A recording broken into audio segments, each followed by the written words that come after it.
Tuberculosis mode of transmission. According to the CDC, tuberculosis bacteria are spread through the air from one person to another person by coughing, sneezing, or speaking. It is not spread by shaking someone's hand, sharing food or drinks, touching toilet seats, sharing toothbrushes, or kissing. When a person breathes in tuberculosis bacteria, tiny particles containing the bacteria may be expelled into the air. These particles, usually called droplet nuclei, can remain suspended in the air for several hours, depending on the type of environment. Another person comes along and inhales air that contains these droplet nuclei. The ideal place for the bacteria to settle is in the lungs, where they begin to grow. From there, they can move through the blood to other parts of the body, like the spine or the brain. If the tuberculosis bacteria reaches the lungs or the throat, it can become infectious, meaning it may be spread from one person to another. Tuberculosis in other parts of the body, such as the spine, kidneys, or the brain, is not usually infectious.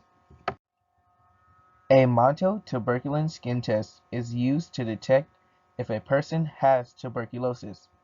It is administered by injecting a PPD or purified protein derivative into an individual's forearm. 2 to 3 days are allowed to detect a negative or positive result. If a person has tuberculosis, the site of injection will be raised, hardened, or even swollen. In order to stop the spread of tuberculosis, there are 3 prevention levels that need to be addressed. The first is primary prevention. Examples of primary prevention include designing and implementing health education programs to educate people on the transmission of tuberculosis and how to control it if they are at risk. This also includes eliminating any conditions that may increase the risk of people developing tuberculosis. Secondary prevention includes early detection of tuberculosis through screenings and successful treatment of the tuberculosis disease to stop the disease transmission.